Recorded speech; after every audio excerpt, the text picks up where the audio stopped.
रामायणातील अजून एक गोष्ट आज आपण ऐकूया. गोष्टीचे नाव आहे परोपकाराचे महत्त्व. महावीर हनुमान सीतेला शोधण्यासाठी लंकेच्या दिशेने उडत होते. वाटेत विशाल समुद्र होता. त्याच वेळेस मैनाक नावाचा एक डोंगर समुद्राच्या तळाशी होता. जेव्हा त्या पर्वताने हनुमानाला पाहिले तेव्हा तो समुद्रातून बाहेर आला. त्याला कळले की हनुमानाला अजून बराच मोठा मार्ग पार करायचा आहे. वाटेत विश्राम करण्यासाठी ही जागा नव्हती. मैनाक पर्वताला हनुमानाला मदत करायची होती. मैनाक पर्वत हनुमानाला विनंती करतो, हे महावीर वानर, आपण खूप दमल्यासारखे दिसत आहात. माझ्या शिखरावर आपण थोडी विश्रांती घ्यावी.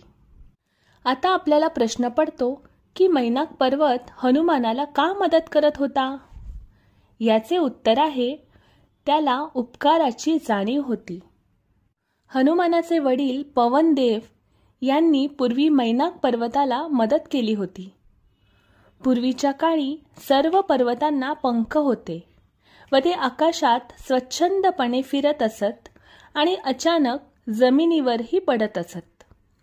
त्यामुळे ऋषीमुनी त्रस्त होऊन इंद्राकडे गेले. इंद्रदेव पर्वतांवर रागवला. त्याने आपल्या वज्राने पर्वताचे पंख कापण्यास सुरुवात केली. जेव्हा इंद्र मैनाकाकडे गेला तेव्हा पवनदेवतेने त्याला सागराच्या तळाशी नेले.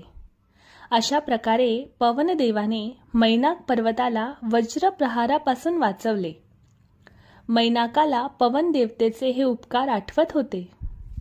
त्याने विचार केला, जे केलेलं आहे ते आपण फेडलेच पाहिजे. हाच सनातन धर्म आहे. उपकाराची फेड ही नेहमी प्रतिउपकारानेच फेडली पाहिजे, हाच धर्म सांगतो. म्हणून मैनाकाने पवनपुत्र हनुमानाची मदत केली. मैनाकाच्या पाहुणचाराने हनुमान प्रसन्न झाला. तरी सुद्धा विश्रांती न घेता तो आपल्या कामासाठी पुढे निघाला.